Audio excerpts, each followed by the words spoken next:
Ladies and gentlemen, it's Tuesday. Week 1 is in the books. Bill Belichick's team played last night. So did Sonny Dykes.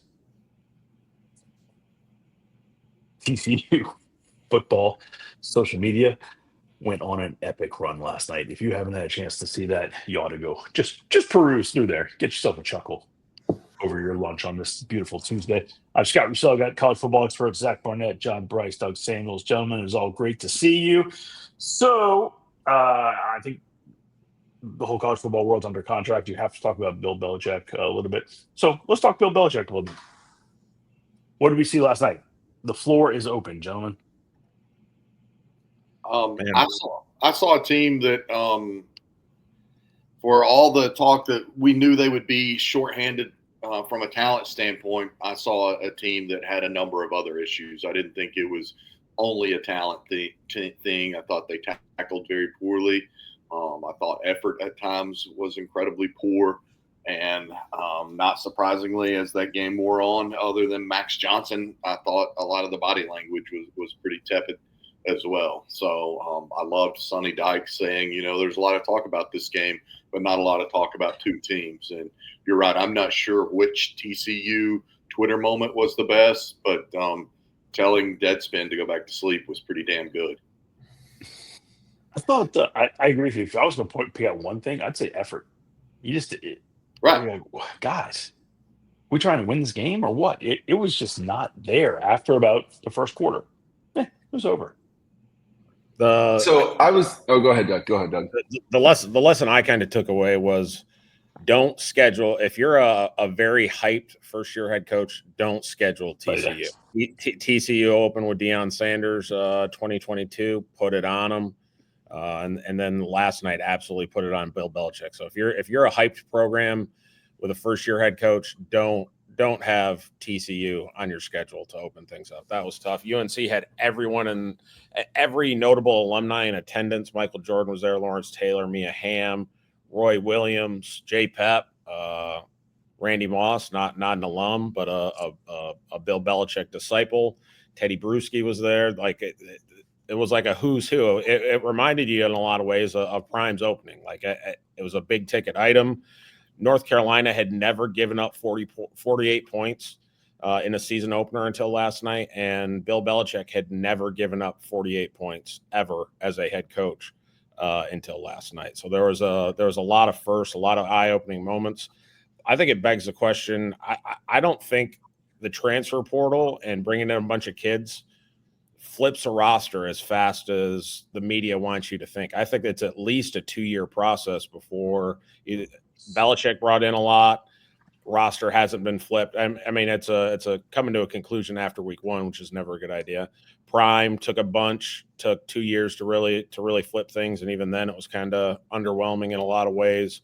So I don't think the transfer portal is a quick fix as much as the college football media wants us to believe it is.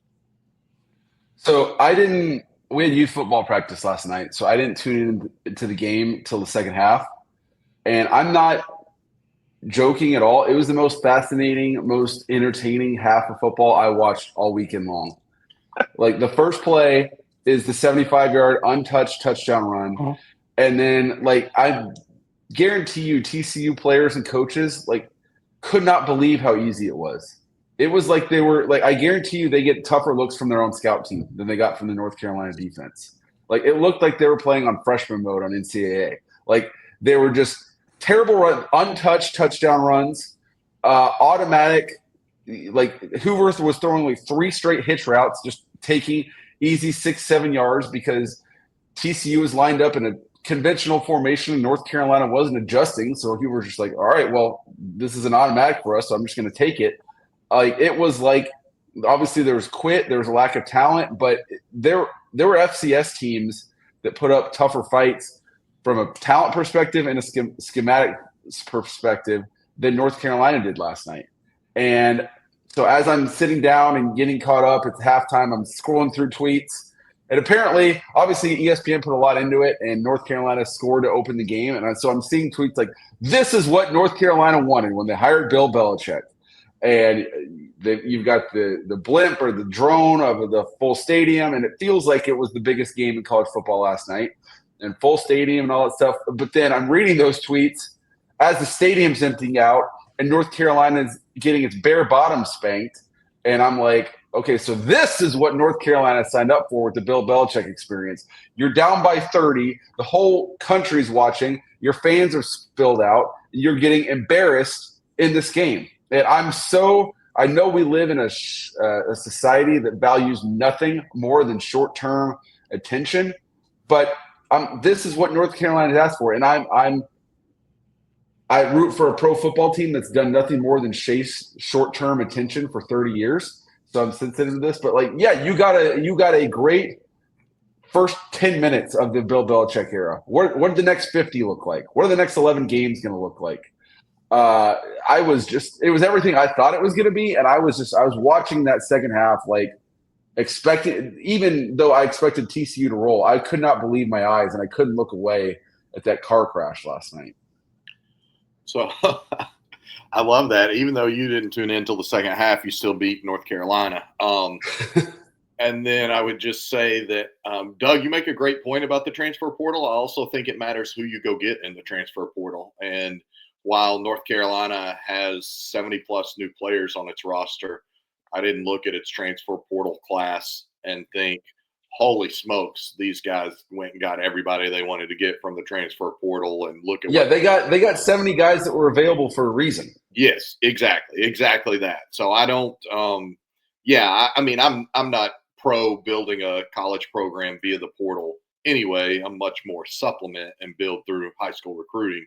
But I think that what North Carolina has done isn't necessarily an indictment of the transfer portal as much as it is an indictment of the roster.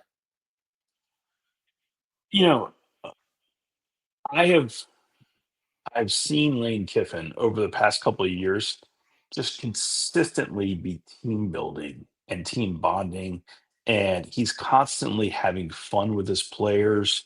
He's creating relationships. He's creating buy-in. And to me, and he's done a great job with that. To me, and he's hit the portal pretty good, right? Right. But he brings them in and he assimilates, right? He says, all right, this is who we are as a team. And he might have to change who they are as a team. He might have to adapt that year to year based on his leadership, the leaders of the team. And I think Lane's done a great job with that. I think Bill believes, schematically, I hate to go Charlie Weiss on you. Schematically, he thinks he's got some things that he does pretty well. And I don't know that they have come together as a team. So it's pretty cool to see Max Johnson last night. You hate seeing Gio get hurt. I think Gio hopefully will be fine. But boy, Max came in and threw some dots. That was pretty cool. Well, to your point, Scott, Lane Kiffin, and I mean, there's dozens and dozens of other college staffs and personnel, head coaches to personnel that know what they're looking for in the portal. They could turn on film of any game at any level and pick out this guy can play winning football at an SEC program. I don't know that the North Carolina staff knows what it's looking for. I don't know that they know what ACC level winning football players look like. Like, they took guys, but they didn't took guys that can be good at the ACC level. And I also don't know in practice if they know what they're looking for, because obviously I didn't see Gia Lopez's first half. But I know that ESPN was throwing graphics that had been 2 hours in real time since North Carolina's last completed pass. And I know Max Johnson is a capable, good college quarterback. Like, he was in the game making big boy college throws. Like, I was watching that game thinking North Carolina came into this game starting their second best quarterback.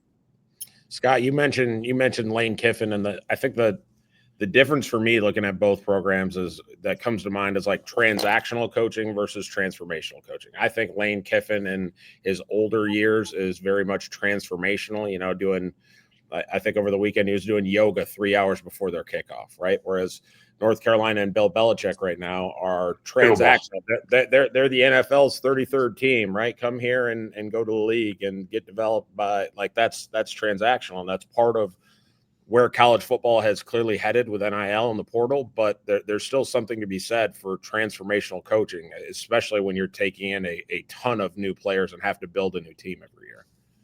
Well, as I was completing my very natural Miami to Philadelphia to Chicago to South Bend travels yesterday, I had a college offensive coordinator call me about 5 o'clock yesterday afternoon, and he just said, "Bryce, I'm telling you, Steve Belichick doesn't know tempo. You don't see tempo in the NFL like you see from college offenses." And I hadn't thought about it that much because I'm not that smart. But then once he put that in my mind, and then I watched the game, yeah, Steve Belichick got cooked. And yeah, North Carolina absolutely could not keep pace, both with its style of play and I don't think from an execution standpoint with what TCU put on them. I think it will be key now how quickly and how much does this North Carolina coaching staff evolve for its players moving forward, because we can't put it all on the players, even if we think that they went and just got a so-so haul out of the transfer portal, because those coaches still went and got those players to bring them to North Carolina. Well, John, how many guys on the staff? I mean, Bill has some established, like Will Friend, Garrick McGee, Bob Diaco. Those are guys that are professional college football coaches that would work that could get jobs in a world where Bill Belichick is not a college football coach. Those guys would get jobs. But I'm also seeing a number of names on this list that would not be in the positions they're in if Bill Belichick was not the North Carolina head football coach. Correct. And, that was part of their approach from having Lombardi to GM to whatever. It was like, oh, we're going to bring in the NFL guys to coach, and then we're going to have this other ring of staffers who are going to be our recruiters and our guys that build the relationships. And again, we're 4 quarters in, and which means we're just through 1/48 of the season or whatever, and it's a disaster right now. How quickly do they all adjust and evolve? And I'm with you. Like, maybe they have to have a mobile quarterback moving forward, and they know that much better than us. But Max Johnson, absolutely. I mean, he was facing a different TCU defense when he got in there, one that wasn't as dialed in. But he looked good, and he made throws that Gio did not make. When Max, I don't know if y'all saw this, the one shot, he just took a full facial, went down, he got destroyed. He got up and threw a couple of completions right away. It looked like he was a little bloodied. I was like, dude, that kid is tough. I mean, obviously, coming back from what he came back from last year, geez, man, you root for that guy. Yeah. All right. One last note. I had the broadcast on, kind of caught this real fast. Maybe a left tackle, maybe a right tackle offensive for North Carolina. I think they said the kid is a true freshman. He's like 6'9", 325, 375. It was like, what? An absolute giant out there. Kid's a true freshman. I don't know if anybody picked up on that, but God bless America. I did not see that, but that wasn't the only 6'9" lineman over the weekend, so I'm sure we'll get to that in just a moment. Okay. All right. It wasn't my transition, but okay. So JB had the pleasure of going down to Miami to cover Notre Dame. It rained a lot. I told you how hard it would be for a guy who has never thrown a pass in college football to lead his team to a national championship. I told y'all this was like a bold. This was wildly bold. Guy had never thrown a pass, and it showed. He battled. He had heart. He took some shots. CJ Carr did, but man, Carson Beck hit through some balls, and holy smokes, did his receivers deliver from Miami. Shannon Dawson's a good offensive football coach too. A lot of fun to watch. Jamie, give me some. What did you see on the ground there? Yeah, I call that. Miami won that game from the headset down. I'm glad you bring up Shannon Dawson because he's been in the college game for a really long time. This was the return of Chris Ash to the collegiate game, and I thought that was a headset win for Miami. I'd gotten to spend a little time with Shannon Dawson this summer at a coaches symposium in Atlanta in June. That was the first time I'd really gotten to meet him and talk in person. That was pretty fascinating.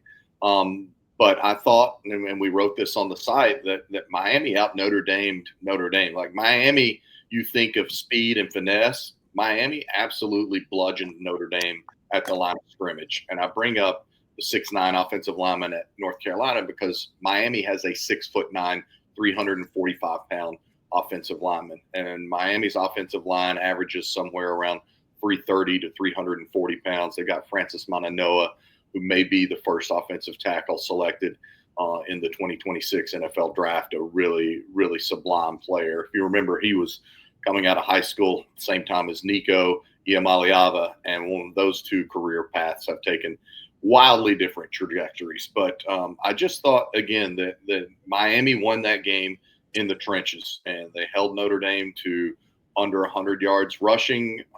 They harassed Notre Dame all night, and they absolutely bullied Notre Dame's defensive line at the point of attack, and particularly Notre Dame's interior, which I'd said on a couple of different spots I thought was the team's most significant question mark going into the season. I still think that's a significant question mark, but I think the Notre Dame offensive line is much more of a question mark than maybe was let on or realized. John, I'm curious. I'm coming off the Ohio State-Texas game where Ohio State went out of their way to not put it all on Julian Sayin, and it seemed like he was capable of more than Ohio State asked him to do. Arch Manning was not capable of doing what Texas asked him to do.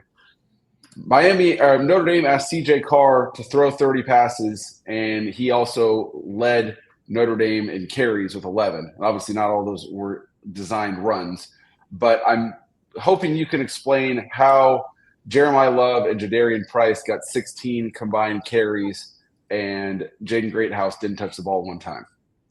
Well, I have one even better for you, Zach, and that is on Notre Dame's first 7 offensive possessions, Jeremiah Love had 5 total touches, which to me is just inexplicable and inexcusable. The guy is hands down, I think, the best running back in college football this year, and when he touches the ball, you have a chance. Now, post-game, I thought it was interesting. Marcus Freeman said, CJ's got to stop reading those sometimes and just give the ball to 4. Well, CJ's also making his first ever start in college and hasn't played a game in 2 years. So maybe the coaches do a better job of saying, CJ, give the ball to 4 more in the game rather than after the game. I thought, again, that was a headset loss for Notre Dame. I could not understand that.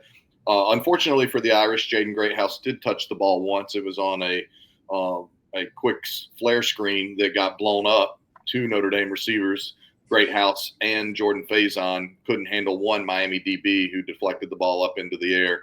Reuben Bain snagged the interception, and that really proved ultimately the difference in the game.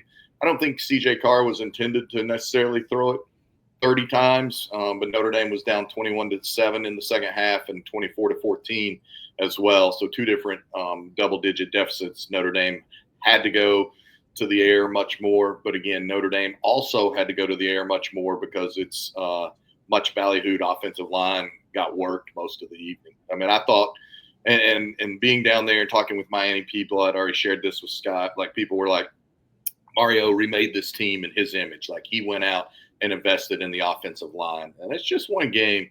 But I don't remember Notre Dame not physically meeting a challenge under Marcus Freeman like that since maybe year 1. And, even when they've lost, they've been a very physical team. They've met Texas A&M's physicality in College Station last year. They opened that national championship game with a 13-play, 8-minute scoring drive that featured 2 fourth-down conversions of Riley Leonard just bully-balling it ahead at that great Ohio State defensive line and defense. So Notre Dame has always, I feel like, met the challenge of physicality under Marcus Freeman. It's what people in South Bend will say is a hallmark difference in the program from Brian Kelly to Marcus Freeman.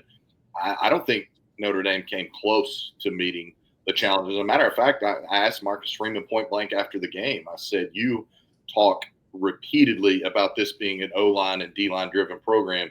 Do you feel your team met that standard or met the physicality of Miami tonight, particularly the first 30 minutes of the game? And he said, we played hard. They played harder, longer. I think the O-line deserves their flowers, no question. But to have a guy like Carson Beck, who's got a ton of experience under his belt, he was probably got the most hate or most shade thrown at him this offseason than perhaps any transfer portal quarterback. You can blame the NIL price tag that came with him or whatever, but for him to get through his progressions, hit checkdowns, neutralize the Notre Dame pass rush, he deserves a ton of credit along with the offensive line, because he got his name dragged through the mud for a lot of the offseason, and he showed up and showed that he was worth the price tag that the U paid him.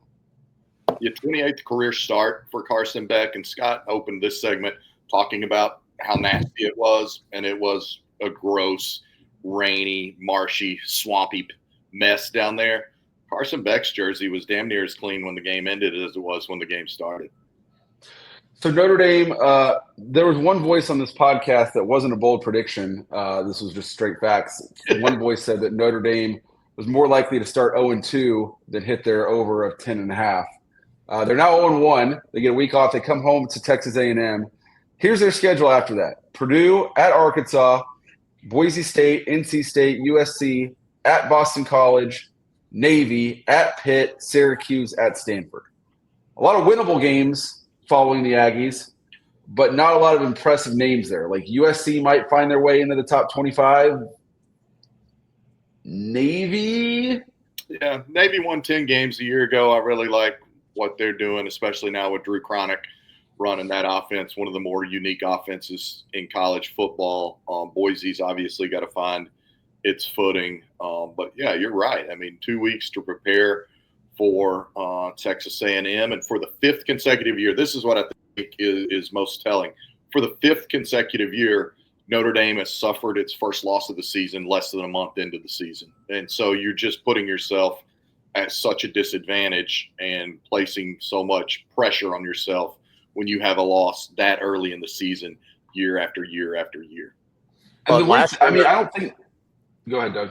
Last year under Marcus Freeman, they had an early season loss, and that pressure almost made diamonds. So I don't like part of that's it's par for the course at this time in South Bend.